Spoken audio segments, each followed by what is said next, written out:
Hoy voy a continuar con mi estudio de la carta a los Gálatas con base en el capítulo 2, específicamente en el versículo 16. Y partiendo de ese versículo, hoy voy a explicar la diferencia que hay entre dos términos que se usan mucho en las iglesias en relación con el problema del pecado, pero que no siempre son bien entendidos. Y los términos son salvación y justificación. Hoy vamos a aprender juntos qué significan estos términos, cuál es la diferencia entre ellos y por qué son tan importantes. ¿Están listos? Vamos a Gálatas capítulo 2, por favor. Gálatas capítulo 2, donde vamos a aprender la justificación y la salvación, qué es eso y cuáles son sus diferencias. ¿Está claro? Gálatas 2:16, entonces busquemos ahí. Y voy a leer este versículo que va a ser el versículo base de la enseñanza de hoy. Escuchen entonces Gálatas 2:16, leo en la Biblia de las Américas. Dice: sin embargo, sabiendo que el hombre no es justificado, diga justificado. Sabiendo que el hombre no es justificado por las obras de la ley, sino mediante la fe en Cristo Jesús, también nosotros hemos creído en Cristo Jesús para que seamos justificados por la fe en Cristo. Diga justificados. Y no por las obras de la ley, puesto que por las obras de la ley nadie será justificado. Diga justificado. Entonces, ¿cuál es el tema de este versículo? La justificación. ¿Ven eso? Muchas personas no saben qué es la justificación. Ahora, hay un término parecido al término justificación que muchas veces es confundido con la justificación, pero no es lo mismo. Y es el tema de salvación. Sin perder Gálatas, vamos a irnos a Efesios capítulo 2. Es el que sigue de Gálatas en el Nuevo Testamento, entre los libros. Efesios capítulo 2, versículo 8. Hay unas páginas apenas adelante. Leo. Dice: porque por gracia habéis sido salvados. Diga salvados. Por medio de la fe.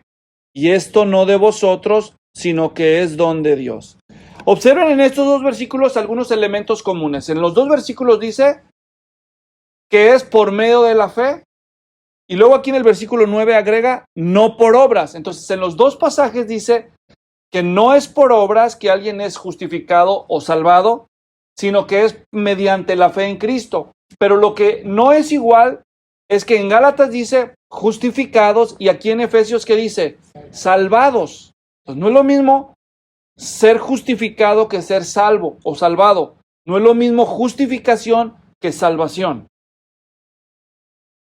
Y entonces, ¿cuál es la diferencia entre las dos cosas? Bueno, en los siguientes minutos yo les voy a dar 7 aclaraciones que te van a permitir a ti entender mejor la diferencia entre la justificación y la salvación, en qué se distinguen, en qué son iguales y por qué son importantes. ¿Están listos? 7 aclaraciones respecto al tema de la justificación y del tema de la salvación.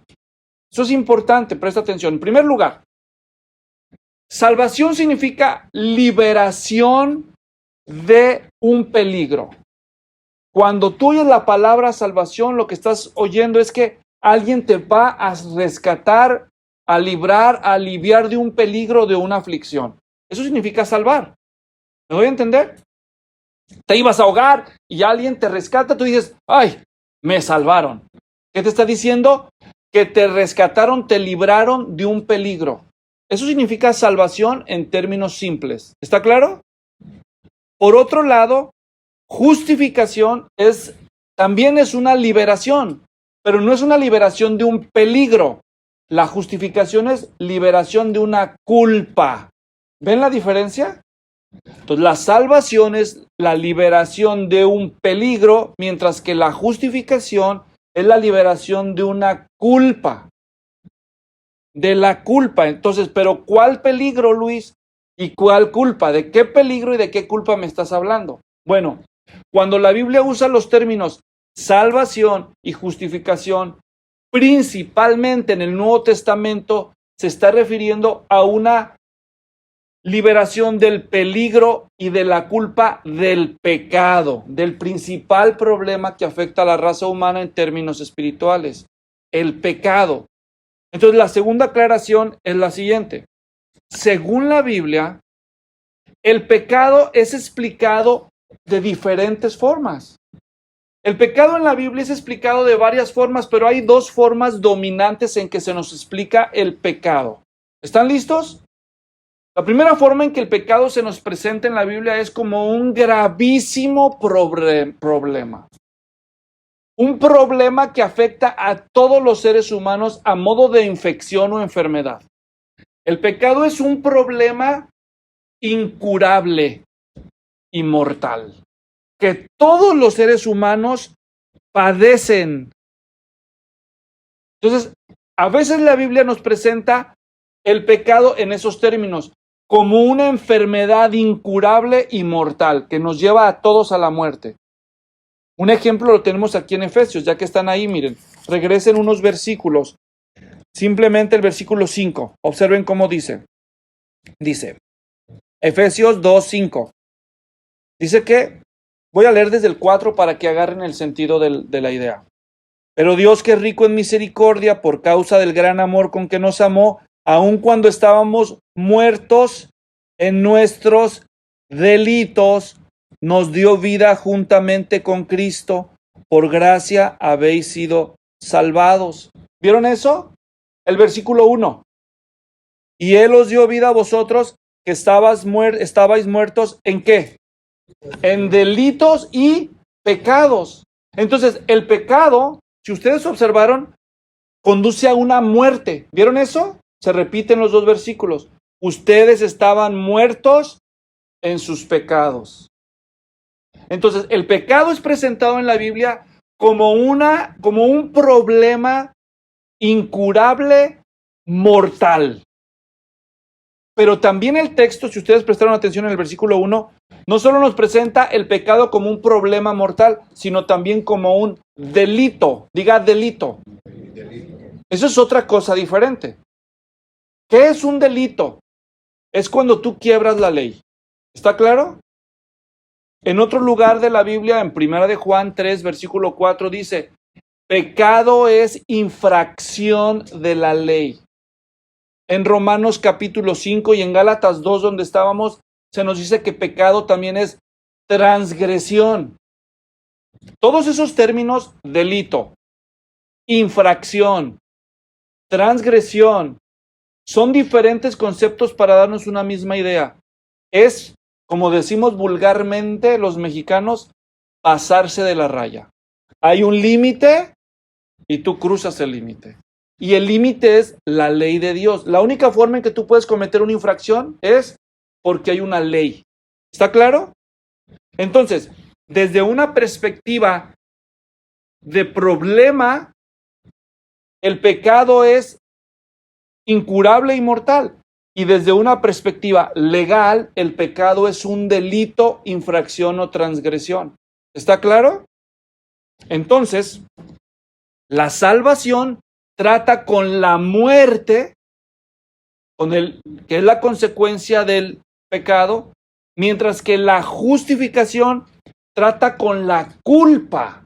Porque ¿cómo queda una persona que quiebra la ley? Culpable. Entonces, desde la perspectiva de la justificación, Dios está abordando el problema de la culpa, mientras que desde la perspectiva de la salvación, Dios está abordando el problema del pecado desde el enfoque de su efecto mortal. ¿Me entienden?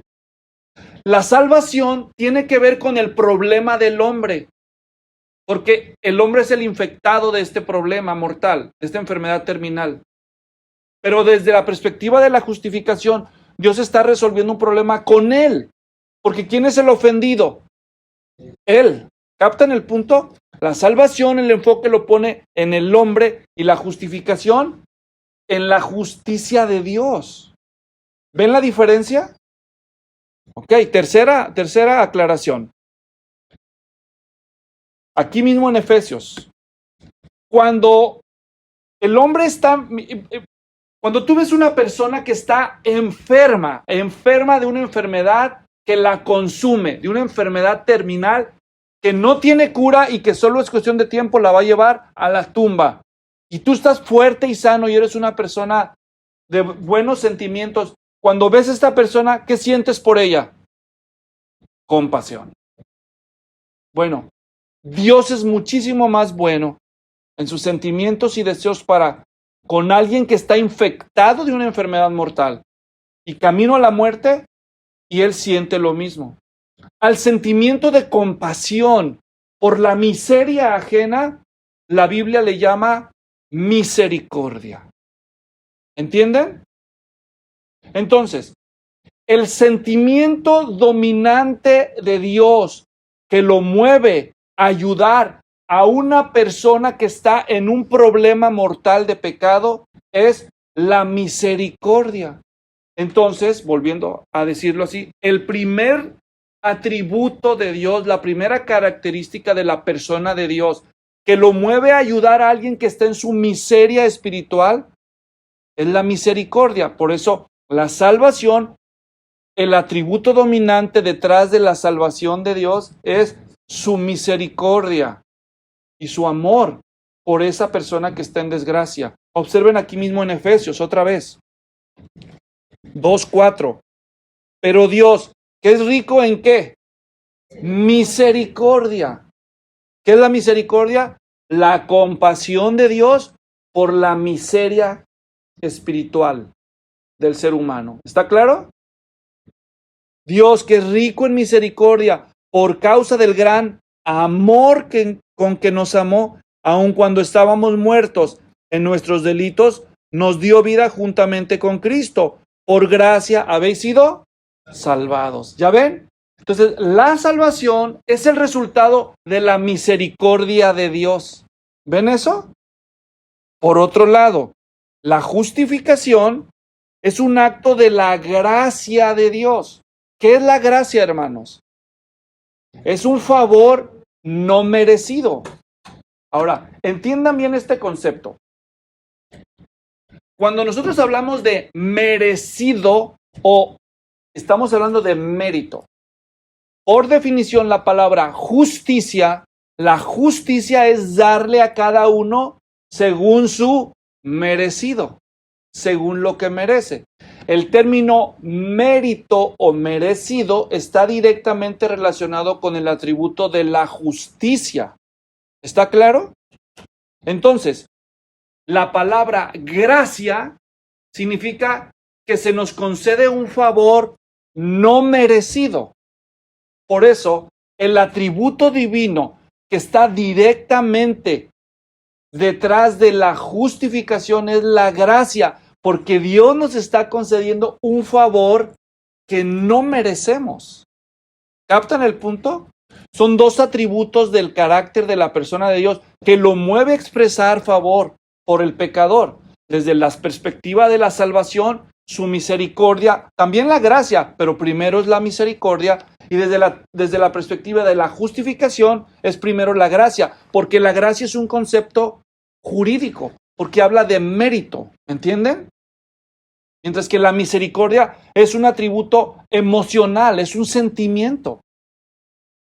Entonces, allí, cuando Dios le atribuye a un pecador culpable los méritos de Jesús, Jesús vivió una vida perfecta, llena de mérito, y el pecador una vida llena de pecado, de delitos, de deudas con la justicia de Dios.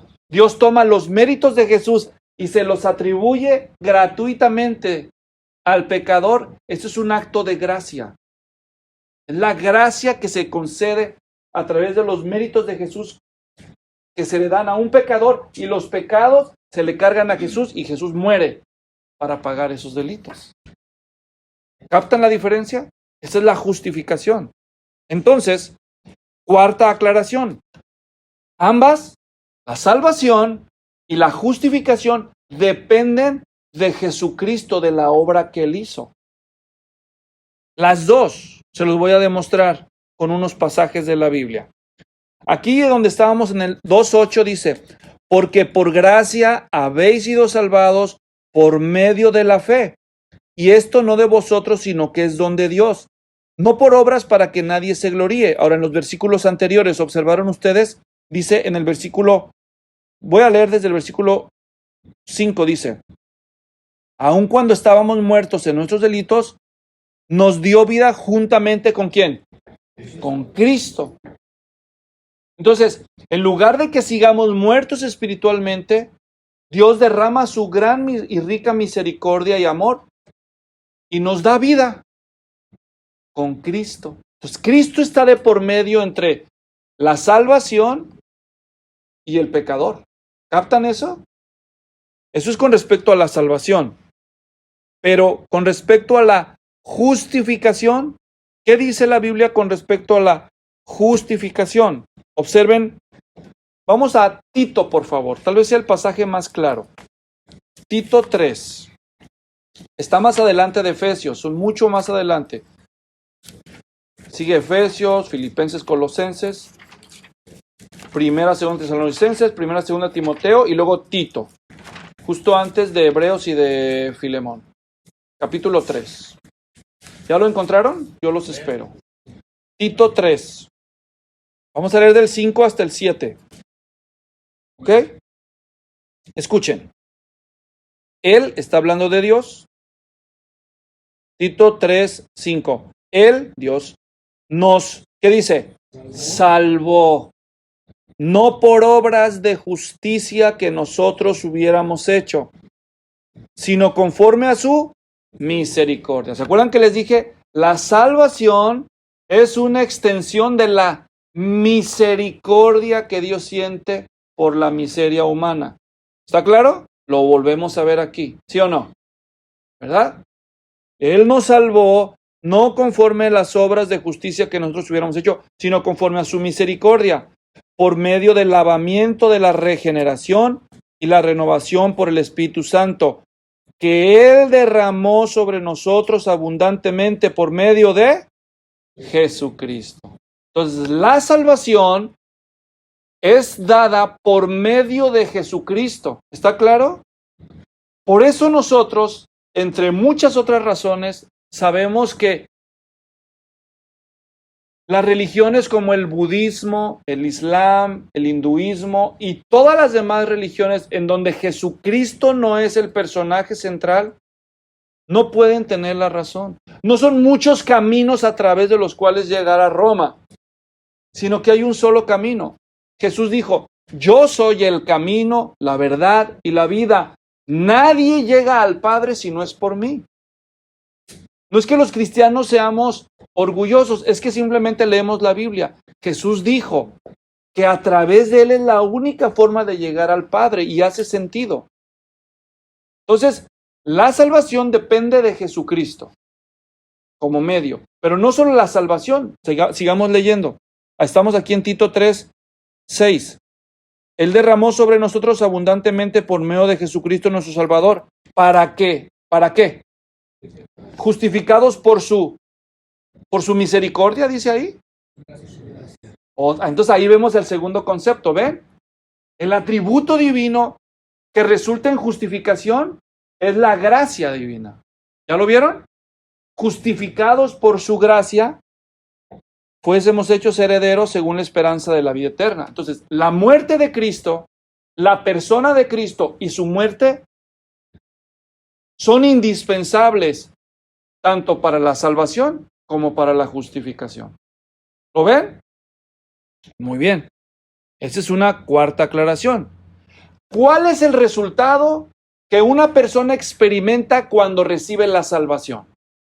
Bueno, si el problema, el peligro del que la salvación nos libra es el problema del pecado que lleva a la muerte porque estábamos muertos en delitos y pecados, entonces, si el peligro del pecado es la muerte, ¿qué hace la salvación? Nos da vida. Ya leímos en Efesios, pero Él os dio vida a vosotros cuando estabais muertos en vuestros delitos y pecados. Por gracia sois salvos. Así que el resultado de recibir la salvación, ¿qué es? Vida. Vida. Y está hablando de vida espiritual porque dice que ustedes estaban muertos en delitos y pecados, pero no estaban muertos físicamente, ¿correcto? Estaban físicamente vivos, pero espiritualmente separados de Dios. Porque ¿qué es la muerte? La muerte física es cuando tu alma se separa de tu cuerpo. ¿Captan? Cuando das el último aliento. ¿Y la muerte espiritual qué es? Es la separación eterna de Dios. Imagínate una vida sin Dios. Es una vida de abandono horrible y total en tinieblas. Pero Dios, cuando una persona le concede su salvación, le da vida a esa persona. Se reconecta la persona con Dios. No hay separación más, sino que ahora se ha restablecido, se ha reconciliado la persona con Dios. Tiene vida. Por otra parte, la justificación, el resultado de la justificación es la imputación, otro término legal, es la imputación de la justicia de Jesús a un pecador arrepentido. Un pecador tiene que ser perfecto en justicia para que Dios lo deje entrar a su gloria, pero no lo es. Lo único que le queda al pecador es una sentencia, una condenación. Pero en lugar de darle una sentencia de condenación, Dios agarra esa sentencia y se la carga a Jesús. ¿Entienden? Y hay un intercambio. Esto es lo que llamamos imputación. Es un intercambio. A Jesús le quita su justicia, su mérito y se lo da al pecador. Y al pecador le quita su culpa y su muerte y se la cobra a Jesús. ¿Entienden? Esto es una transacción legal. Es como cuando tú vas a corte, te dan una sentencia y la tienes que pagar. No tienes con qué pagar. Entonces tu familia vende todo lo que tiene y pagan por ti. Y a ti te sueltan. Entonces no te sueltan por inocente. Sueltan porque alguien pagó por ti. ¿Captan el punto? Eso es lo que es la justificación. La justificación lo que hace es que le atribuye a la persona la exoneración. Y aquí hay que aclarar dos términos legales otra vez. No es lo mismo absolver que exonerar. La justificación resulta en exoneración. Explico. Absolver a alguien significa declararlo inocente. Mientras que exonerar a alguien significa declararlo libre de toda responsabilidad adicional. Cuando tú cometes un delito, se revisan las evidencias y descubren que tú eres inocente, que no lo cometiste, te absuelven. ¿Me doy a entender? Es decir, te declaran inocente. Pero cuando tú cometes un delito y las evidencias demuestran que tú eres culpable, no te absuelven, te condenan. Por eso lo contrario de justificación es condenación. ¿Me entienden? Cuando tú eres el que comete un delito y te lo comprueban, entonces eres condenado. El juez colecta todas las evidencias y da su veredicto, su sentencia final, y solo hay dos posibilidades: inocente o culpable, ¿sí o no? Si te encuentra inocente, te absuelve de todo cargo y te deja ir. ¿Está claro? Pero si no te encuentra inocente, te encuentra culpable, entonces ahora tiene que dar una sentencia condenatoria. ¿Captan el punto? Y siempre lleva un castigo, ¿sí o no? Esa es otra gran diferencia entre ambos conceptos, pero ahorita lo vamos a aclarar mejor. Entonces, el resultado de la salvación es vida. El resultado de la justificación es exoneración. Dicho en otras palabras, cuando un juez encuentra que alguien es culpable, le dicta su condena y le dice: tu condena va a ser esto. Según la Biblia, la paga, el salario del que peca es muerte. Eso es lo que merece el pecado según Dios. Una sentencia de muerte. Y viene Jesús a morir en lugar del pecador. ¿Se pagó o no se pagó entonces esa condena? Sí se pagó. Por lo tanto, como lo que exige la ley ha sido satisfecho, la deuda de la justicia ha sido pagada, Entonces, al pecador, ¿qué se le declara? ¿Inocente? ¿Es pecador, es culpable o es inocente? Pero es un culpable exonerado, porque su deuda con la justicia ha quedado pagada. Siempre será culpable, pero ya no tiene la responsabilidad de seguir pagando, porque su deuda ya se pagó. ¿Captan el punto? Por lo tanto, es liberado. En su récord siempre va a tener el recuerdo de culpabilidad, pero también de perdón. ¿Está claro? De perdón. Entonces, esa es otra aclaración. Siguiente. En la Biblia la salvación, aunque tiene un aspecto presente y también pasado como el que acabamos de leer, dice, porque por gracia habéis sido salvados, ya en el pasado. Pero el mayor enfoque de la salvación en la Biblia es la salvación futura.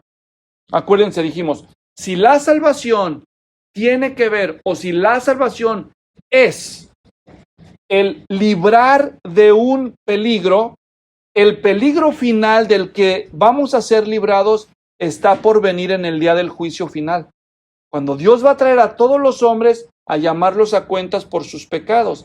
Pero cuando lleguemos en ese día y se revise que nosotros hemos sido librados del poder mortal del pecado y de sus consecuencias, vamos a ser librados de toda condenación y muerte. ¿Me doy a entender? Por lo tanto, la salvación tiene un aspecto predominantemente futuro en la Biblia. Es decir, la salvación es algo que todavía estamos esperando. Mientras que el enfoque dominante de la Biblia respecto a la justificación es algo pasado.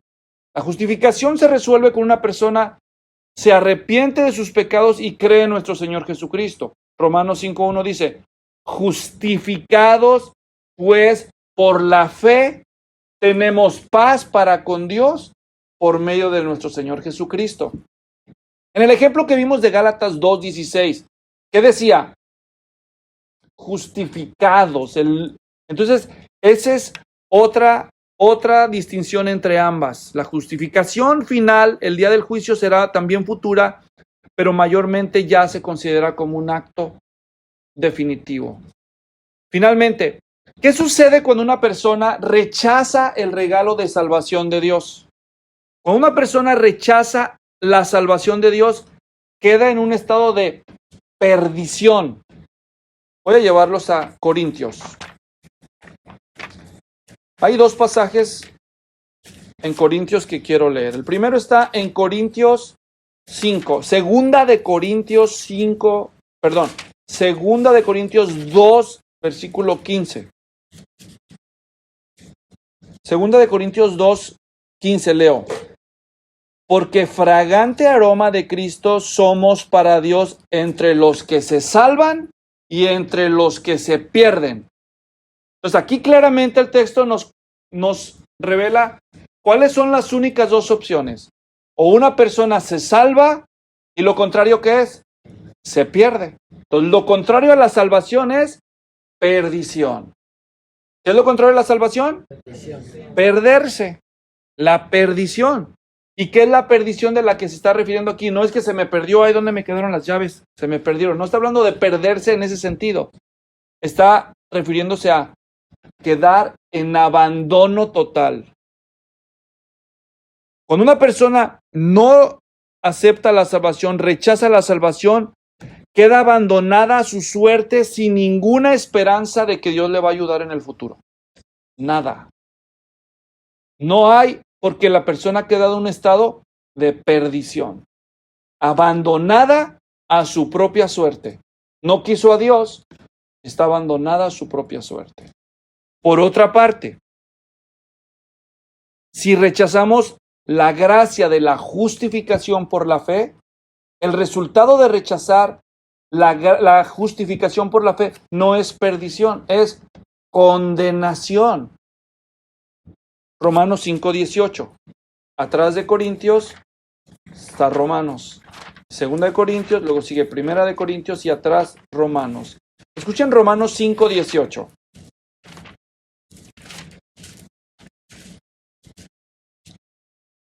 Así pues, tal como por una transgresión. ¿Se acuerdan que les dije el término transgresión? ¿Qué es la transgresión? Quebrar la ley intencionalmente. Es Romanos 5:18. Así pues, tal como por una transgresión resultó la condenación de todos los hombres. ¿De cuál transgresión está hablando? Por una transgresión, la de Adán y Eva, hermanos. De eso está hablando. Por el pecado de Adán y Eva, dice aquí este versículo 18, resultó la condenación de todos los hombres. Así que cuando una persona nace en este mundo, ya nace pecadora y como resultado, condenada. ¿Pero por qué? ¿Qué pecado cometió él? Ninguno. ¿Quién lo cometió en su lugar? Adán. Por desgracia, sí funcionan los arreglos representativos. Si el presidente Biden declara la guerra en Estados Unidos, ¿quién crees que va a estar en guerra?